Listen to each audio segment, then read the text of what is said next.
I got home beat after a long Friday, dropped my keys in the dish, kicked off my boots, and sank onto the couch for 10 minutes of nothing. The TV glowed with some news panel arguing about traffic. I closed my eyes. From the kitchen, Jenna called out, bright and thin like a bell you want to throw across the street. "Look at him, America's hardest worker, horizontal by 6. "Give me 8 minutes, I muttered, arm over my face. 8 minutes to recover from opening Excel? Should I fan you? Or call a forklift? I opened one eye. I was up at 5. The warehouse audit ran long. She leaned in the doorway, wiping a spotless counter. "Mark, you manage boxes on a spreadsheet. It's not the mines. Still brings in the mortgage." She smiled at the TV, not at me. "Barely. But hey, we love a man with potential." That one landed. She grinned like it was a sitcom, and we all had laugh tracks. I sat up, rubbed my jaw, and decided not to answer. I'd learned that answering just fed it. When I stayed quiet, she always wrapped it in cotton. "Oh, come on," she sang. "Don't get sulky. I'm playing. You know I don't mean it." I stood, headed to the sink to rinse a glass. "I know what you mean. Don't start," she warned, soft but sharp. I didn't. I finished the water, grabbed my gym bag I'd left by the door this morning, and hung it on the back of a chair. "I'm going to the late lift tomorrow before work. New schedule." She blinked. "Since when?" "Since now."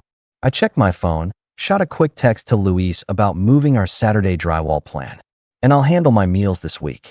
You don't need to plan around me." "So I'm the problem." "That the vibe." She flicked the towel back over her shoulder.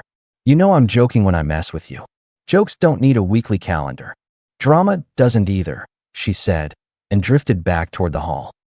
If I'd known where it was headed, I would have packed that night. The next morning I woke before dawn, wrote a budget split on a yellow pad, and laid 2 debit cards on the table. One was the joint, the other was new, in my name. I left a note. "I'll cover the mortgage and utilities. You cover groceries in your car. If we buy anything together, we agree first." She texted a row of question marks, then a selfie with a pout like she'd been wronged by gravity. At the office, my boss handed me an extra layout for a weekend shipment. I called Jenna to say I'd be late. She picked up on the second ring. "You're always late lately." "I'm always working lately." "On what? Stapling?" "On keeping the lights on." "Relax," she said quickly. "I'm kidding.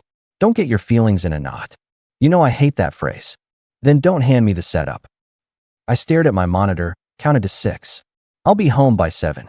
Don't wait dinner." "You say that like I'm cooking a 5-course. We're fine." She let the silence sit. "Love you," she added lightly, like a tip you give when you might not. "Love you." When I got home at 7:30, I rode the elevator with Olivia from 3B. Tall, neat ponytail, the kind of calm that makes you adjust your posture. We'd said hi a few times in the lobby. She held a reusable grocery bag and a package from the leasing office. "Long day?" she asked. "Seems like they all are." "Mine too. I'm Olivia." She offered a hand. "Mark." We shook, doors opened, and she stepped out. Her key caught in the lock and stuck. She jiggled it. "No dice." She tried again, more gently, then exhaled and knocked her forehead once against the door. "Of course." "Want me to try?" I asked. She looked relieved. "Please. You'd be a lifesaver." I took the key, felt the cylinder catch. "Your lock is dry. You have any graphite?" "Probably not. I have basil and stubbornness." I laughed, twisted lightly back and forth, and the key came loose with a click. I handed it back. "You're good," she said. "Thank you. You're very attentive. Warehouse guys know their way around stuck things." "Noted." She smiled. Soft but direct. "Good night, Mark." "Night." I stepped into our place and found Jenna at the island with 2 friends I didn't know. Laughter floated like perfume. She waved me in. "Ladies, this is my husband. Don't worry, he's harmless." She winked at them. "Hi," I said. "I brought nothing. I'm the worst." One of them giggled. Jenna patted the stool. "Sit. Tell them what you do." "I run logistics at the East site." Jenna cut in. "He gets paid to label boxes. Dream big, right?" The women looked at me the way people look at bad art and say it's interesting. I took a breath. "You know," I said evenly, "I'd rather talk about your new yoga class than my boxes." "Ooh, sensitive," she teased. "I'm just playing, babe." "Then play nicer." I pushed the stool back an inch and grabbed water from the fridge. Her friends exchanged looks. Jenna changed gears so fast you could hear it grind. I'm messing with him, she told them. He knows I adore him. He's a champ. Her hand brushed my shoulder like a credit card swipe. They left 10 minutes later. Jenna stacked plates in the sink with a clatter. You embarrassed me, she said without turning around. You introduced me like a gag. It was funny. They laughed. They laughed at me. Because you made it awkward, she threw back, voice bright like a blade. We're done with that, I answered calm. New rule. I'm not your punchline in your kitchen, at your girls' night, or anywhere else. If you do it again, I'll leave the room. If you do it in public, I'll leave the place. She stared at the faucet as if it answered for me. Then she shut the water off and wiped her hands. Her tone softened like a hand towel. Come on. I was out of line. I'll make it up to you. How? I'll cook tomorrow. Your favorite. No friends. No jokes. She slipped her arms around me from the side. I'm sorry. I let myself relax an inch. All right. The next evening the table was set, candles, and all the show. She plated steak and roasted potatoes. She poured me water, then touched my sleeve. I talked to my sister today, she began carefully. She thinks I should be nicer to you. That true? I lifted an eyebrow. Don't push it, she said, but softer, almost playful. I'm serious, Mark. I've been stressed. I'm taking it out on you. I'm going to do better. I cut a piece of steak. Okay. For 20 minutes we ate like civilized people. Then my phone buzzed with a text from Luis about pickup times. Jenna glanced at it. Is that your girlfriend from the warehouse? She smirked, then caught herself. Kidding. Kidding. See, I can stop. I set the phone face down. Thank you. She reached across the table and squeezed my hand. I mean it. 2 days later, the elevator doors opened and Olivia was there again, hair damp from a run, earbuds dangling. Hi, Mark. Hey. Your building smells like detergent tonight, she joked. Could be worse. Could be cabbage. I smiled. How's the lock? Better. I had maintenance look at it. They said whoever lived there before me liked brute force. Sounds like half the city.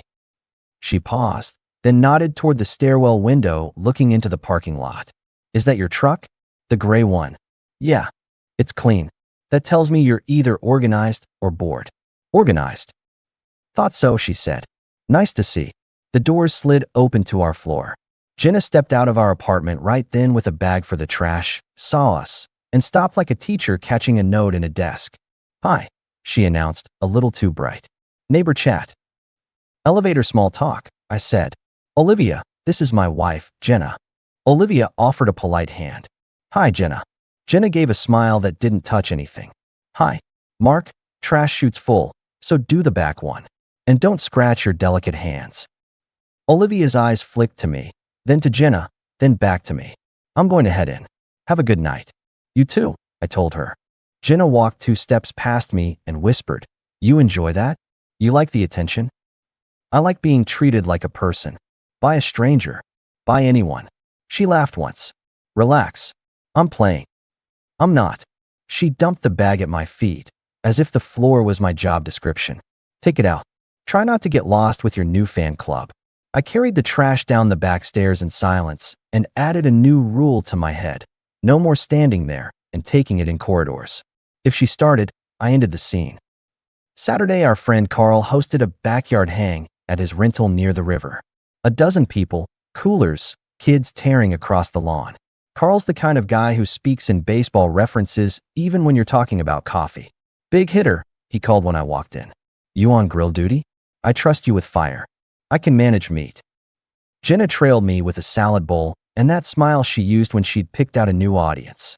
A couple of Carl's neighbors I didn't recognize were setting cornhole boards.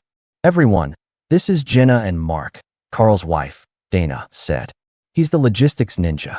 Jenna laughed. Ninja is generous. Accountant for boxes is closer. Dana winced. I meant it as a compliment. I set the bowl down and looked at Jenna. You need new material. She shrugged like a comedian bombing on purpose. It's a joke. Carl handed me a spatula. I'm gonna get the buns. You're in charge. He leaned in low. You good, man? I'm about to be. He nodded, didn't ask. At the grill, smoke curled up and the meat hissed. Jenna slid next to me, whispered like we were co-conspirators. Don't get moody. You made a rule. I hear you. Then live by it. She smiled at Dana across the yard. You're so intense lately. Lately? I echoed, watching the stakes. Here's what's changing. After tonight, we're done with couple events for a while. I'm not doing gatherings where I'm a target. She blinked. Excuse me. You heard me. No more performing our marriage for a crowd. We have the neighborhood barbecue next Saturday. I'll go for an hour. If you turn me into a bit, I'll leave. If you push, I'll go alone and be friendly because I actually like our neighbors. Up to you. She shook her head like she couldn't believe the weather. You're serious. As a heart attack, I said, flipping stakes. And we're done with the weekly check-ins that turn into scorecards. We're back to basics. You handle your lane, I handle mine. We talk like adults. We don't weaponize the past. She made a face. You sound like a podcast. Maybe hear the tune, I said. Carl came back, set down buns, and deliberately switched topics. You guys want the good news? Dana scored a discount for the campsite in June. Hold that, Jenna said quickly, grabbing the lifeline. We'll see. Budget's tight. Budget's fine, I answered, set the spatula down, wiped my hands. We're splitting expenses. We can afford to show up when there's respect. Dana looked between us, uncertain. Carl gave me a tiny nod. You drew a line. Good. On the drive home, Jenna spun the radio dial and didn't stop moving it, station to station, like she could change the channel on us. You embarrassed me, she said finally, looking at the windshield. I told the truth. You made me look like a witch in front of our friends. You did that job without me. She laughed once without joy. Nice. Real nice. Back at the building, we stepped into the elevator. Olivia slid in at the last second with a small potted plant in a cardboard sleeve, ponytail loose now, weekend sweatshirt. Hey, she said to both of us, even and polite. Hi, I replied. Cute plant, Jenna chirped. We're doing plants now. That's fun. Trying to keep this one alive, Olivia answered. It doesn't talk back. Jenna smiled, but her eyes didn't. That's the dream. The elevator dinged. Olivia stepped out, nodded. Have a good evening. You too, Jenna tossed. Then turned to me once the doors closed. She's obvious. She said hi. She glows when you talk. You should try it, I said quietly. The week rolled forward. She was sweet 2 days running. Kissed my cheek when I left, asked about my job without the punchline. Brought me coffee to the couch after work and tucked my feet under a blanket like we were 60 and stable. That was the mid-turn, her soft reset whenever I set a boundary. I didn't push it away. I also didn't let it rewrite the pattern. Friday night before the neighborhood barbecue, she came into the living room in a sundress and earrings I'd bought 2 anniversaries ago. Do I look all right? She asked. You look great. She held my gaze. I'm going to be good tonight. I promise. I hope so. Are you really timing us? She teased lightly. I'm timing my patience. 1 hour. More if it's decent. She curled her lip. You think I can't behave for an hour? I think we'll find out. The courtyard was strung with cheap lights. Folding tables lined the fence with bowls of pasta and chips in every shade of beige. Kids zipped around with sidewalk chalk. Carl and Dana were there. So were Mrs. Raymond with her dachshund, the new couple from 2D, and Olivia, who arrived with a tray of lemon bars and a casual wave. I took grill duty again because handling fire was easier than handling small talk. Dana hovered nearby with iced tea. You all right? She asked under her breath. I'm fine. You look like you're counting. I am. Jenna drifted in and out of conversations, bright and charming, the version of her that wins raffles without buying a ticket. She joined me by the grill and bumped my hip with hers. Look at you, king of meat, she joked, but the tone was soft, not barbed. Need water? I'm good. She turned, saw Olivia at the drinks table talking with Carl about a home repair, and watched for a beat too long. Then she looked back at me with that spark. Not warmth, not fun. Spark like a match. So, she called out louder than necessary. How's it feel to be the hot item tonight? Our neighbor's practically writing you a poem with her eyes. Carl coughed. Dana's smile froze. Olivia glanced over, then calmly went back to her conversation with Carl. I didn't turn. I laid a burger, flipped a steak, set the spatula down. You're an adult, I said. Act like one. Oh, big man. She grinned, pushed closer. You love it. Admit it. Not even a little. You sure? Because wow. Jenna. I cut in. No heat, just final. Don't do this. Not here. Why? It's funny. She snapped her fingers like a late-night host. Relax. I'm playing. Stop. She looked around for agreement and found only faces watching the grill. She took a breath, then went for the thing she'd been circling for months. I could drop you right now, she said, laughing as she said it, like it was punchline, not provocation. I could just be done. The courtyard fell quiet. You could hear the sizzle. I heard my own heartbeat like a metronome buried in meat smoke. Olivia's voice came from behind me. Calm. Tired. Finally, Jenna's smile disappeared. Her eyes cut to Olivia, then to me. Excuse me. Olivia met her look, then let it go. Do what you say. Wow, Jenna breathed. The fan club speaks. I picked up the spatula, set it down again, and in that small, dumb motion understood every mile behind me. I handed the tongs to Carl without looking up. Mind finishing? Got it, he said quietly. I walked across the grass, through the gate, up the path to our building. I took the stairs, unlocked our door, pulled out the rolling suitcase from the closet, and set it on the floor. Shirts, jeans, work polos, toiletries. In 10 minutes, the living room looked like a packing list. The front door burst open. Jenna stood there, breath fast, earrings slightly askew. What are you doing? Her voice was small and high. Hey, stop. I was joking. I zipped a compartment. No, you weren't.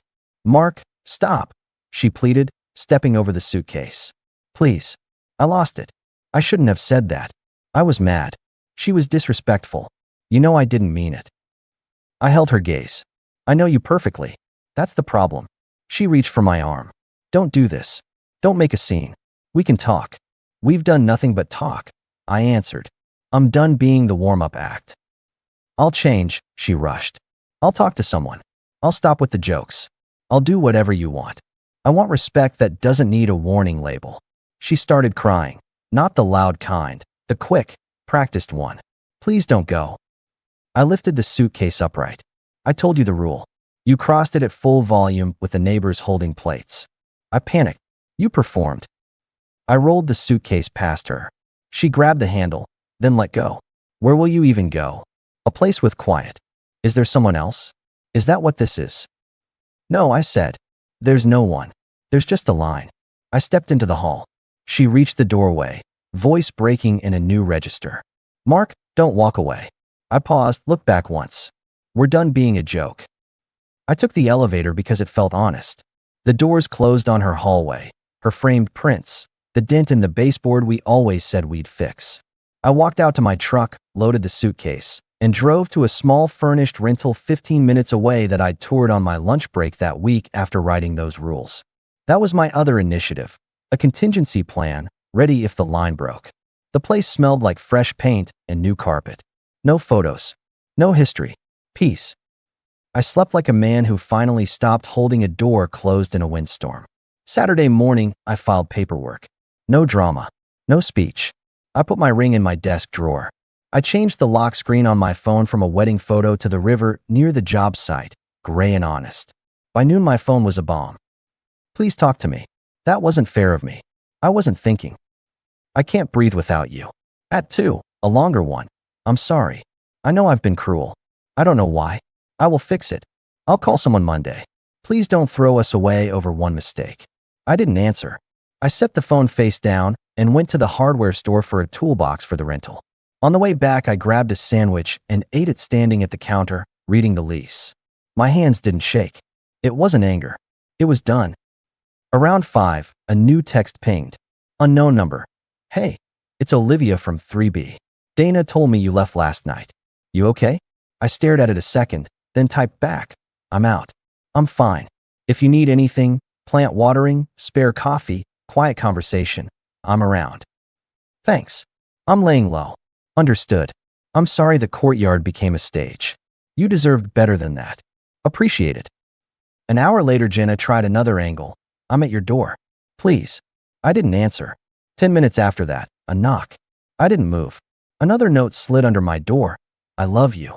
I'm sorry. I will change. I took a photo of the note, sent it to myself, then threw it away. That night, I made a simple dinner and watched a documentary about woodworkers who never show off. I slept again. Sunday, Olivia texted, I have extra lasagna. No pressure. I wrote, thank you, but I'm okay. She replied, understood. Rain check. Monday at work, Luis stopped by my desk. He's my friend, drywall weekends, and football on TV without analysis. Dana gave me a heads up. You good? I'm good. She really said that?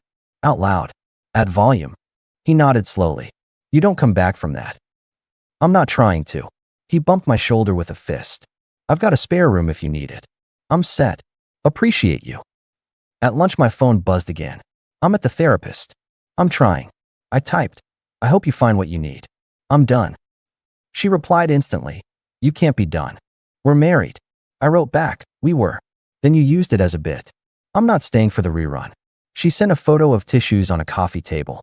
Then, I'll be at the barbecue committee tonight to apologize to everyone. I'll tell them I was wrong. Do what you want, I wrote. I won't be there. That night, a softer message. Can I bring you soup? You always like my soup. I stared at that one longer. It was all the midterms packaged into a bowl. I answered, no. Please stop coming over. Text email only for logistics. Rent, utilities, keys. That's it. I blocked her number for an hour, unblocked it to check nothing burned down, then blocked it again when she started with the call storms. 10 calls in 20 minutes, like she could battering ram her way back into normal. I turned the phone off and went for a walk along the river. The air was cold. My head was clear. Wednesday evening, as I hauled a small shelf up the stairs to the rental, Olivia appeared at the end of the hall with a paper bag. I swear it's not lasagna, she said. It's just coffee beans and oranges. Welcome to the block, kit. I leaned the shelf against the wall and smiled. Thank you. No pressure, truly. I know your world is on fire. It's not on fire anymore, I said. It's quiet. She nodded. Good quiet. Yes. She glanced at the shelf. Need a hand. I've got it. Then I'll leave these by your door. She set the bag down. If you ever want to talk about something that isn't your marriage, my balcony has chairs. I'll keep that in mind. I did. 2 days later I texted, balcony open? She answered, sunset is decent. Bring your opinions on music. Her balcony was small and overlooked the parking lot and a strip of trees beyond it. She poured seltzer into plastic cups. We talked about traffic, about a neighbor who ran his leaf blower at odd hours, about work routines that kept you sane. She didn't ask for the story. I gave her what I was willing to. She liked to turn everything into a bit, I said at last. Olivia took a sip. Some people think teasing equals intimacy. It equals distance when it doesn't land. She looked at me directly. It equals disrespect when it keeps going after you ask it to stop. Yeah. We listened to a train in the distance. She nudged a small planter with her foot. For what it's worth, she said. I didn't say finally to start a fight. I said it because you needed someone to say out loud what everyone already knew. I know, I said. Thank you. We met on that balcony 3 more times over 2 weeks. Short, clean conversations, no heavy confessions, no fishing. She had a way of sitting still that calmed the air. I like that. She laughed at my dry comments. Not because they were jokes, but because they were true. Meanwhile, Jenna shifted tactics. She sent a photo of a new journal with the caption, I'm working on myself. Then a photo of a book with sticky notes. Then a long message about her childhood, like context was an eraser. Then, when I didn't respond, another soft turn. I miss you. I'm cooking your favorite. I left a container at your door. I opened the door to find a plastic tub with a sticky note. Please. I didn't bring it inside. I took a picture, texted, don't leave things at my door. Then I carried it down to the building's shared fridge with a sign that said free. Someone took it within an hour. She tried one more play, the big one. She showed up at my job. I was in the loading bay reviewing a pallet count when Louise stepped around the stack with a look. She's here. I walked out into the main office. Jenna stood by the reception desk with a paper bag and a face scrubbed of anything sharp. Mark, she murmured, stepping toward me. Please hear me. This is work, I said. You need to leave. I brought you lunch. Give it to the front desk. They'll share. Can we talk for 5 minutes? No. New rule, we don't mix. No showing up where I earn my check. She swallowed. I'm trying to fix it. I'm going to a group. I wrote letters to your parents and to Dana. I told them the truth. You can do that. It doesn't bring me back. Are you seeing her? She didn't say a name. She didn't have to. I'm seeing peace. She bit her lip, then lifted her chin. If you walk away, you'll regret it. I haven't regretted one quiet morning. She stared at me another second, turned, and left the bag on the chair by the door. I told the receptionist to put it in the break room. Luis watched me as I came back through the bay. Your ice. I'm clear. The last time Jenna came to my door, she knocked once and waited. I opened because it was time to end the theater. She stood there with her hands clasped. No props, no bag. I accept it, she said, voice steady like she'd rehearsed. I'm not giving up, but I accept it. I nodded. Good. I'm sorry for last month, she added. And for the months before. I used you as a stage. I don't know why yet. I'm learning. I want you to know that. Thank you. Is there anything I can do to make it easier? Keep it clean. Text only. We'll sign what we need to sign and move on. She wiped a cheek. Are you happier? Yes. She processed that, and for the first time didn't try to argue. Okay. She turned to go. I added, Jenna. She looked back. You said you could drop me anytime. I believed you. Turns out I could drop the act anytime too. She nodded once, as if I'd said the weather, and walked down the hall. The elevator doors closed. That was the second turn that week. The illusion of surrender that didn't change what mattered. It was over. Spring settled in. I put shelves up in the rental. I bought a used grill for my small patio. I started running again in the mornings before work, not because I wanted to be a new man, but because I liked finishing something before the sun. I moved my tools into a corner and built a workbench that fit exactly between the two outlets on the wall. It was ordinary, and it was mine. Olivia texted one Saturday. There's a community market by the river. They have terrible coffee and great peaches. You want both? I wrote, I want the peaches. I'll bring my own coffee. We drove separately and walked together. She picked up a ceramic mug with a crooked handle and smiled like it was a loyal dog. I bought a bag of screws from a guy who made art out of them. We talked easy, no category required. On the way back to the parking lot, she asked, how are your people taking it? Quietly. That good or bad? Good. They trust me to make decisions. It helps. You seem lighter, she said. I am. 2 weeks later, we had dinner at a place by the highway that does ribs and paper napkins thicker than your mortgage. We sat in a booth, ordered too much, and didn't talk about healing or journeys. We talked about schedules and foods you pretend to like for other people. I told her about the time a vendor tried to sell me a pallet by inventing a holiday. She told me about fixing her own sink because the landlord took a week to return a call. When she drove me back, we stood in the parking lot between our cars. She looked at me, careful. I like being around you, she said. It doesn't feel like work. Same. She hesitated. If this is too soon, say so. I won't be offended. It's not too soon, I answered, because I don't do careful lies. It's exactly the speed I can do. We kept it simple. 2 nights a week. No sleepovers for a while, not because of rules, but because we liked the anticipation. She came to my place, and we cooked and laughed about neighbors who argued about recycling. We didn't post anything anywhere because we weren't 14. The building noticed anyway. People gossip. I didn't care. Jenna's presence faded into paperwork and occasional email about the final logistics. She moved into a smaller place across town. Dana said she told the book club she needed a reset. Good for her. I didn't need the details. I had a grill to clean. One afternoon, as summer pooled heat in the courtyard, I carried a bag of charcoal from my truck and saw Jenna by the mailboxes. She'd come to pick up a package that got misdelivered. She turned, saw me, and paused. Hi, she said. No edge. Just human. Hey, you look good. I feel good. She nodded at the bag. Still grilling. Always. She took a breath. I wanted to thank you. For what? For leaving when you did, she said. Not dragging it out. Not yelling. Just being clear. It forced me to see it. I'm not there yet, but I'm closer. Good, I said. We were bad for each other at the end. I was bad to you, she corrected, and I gave her that. She looked like she wanted to say more, then didn't. Have a good summer. You too. I carried the charcoal up the stairs. Olivia met me at my door with a stack of paper plates. Guest of honor, she said. I brought reinforcements. We ate on my patio. Carl and Dana came by with their little girl who immediately drew chalk suns on my walkway. Louise swung in late with a bag of corn. We told the same 3 stories people tell every barbecue.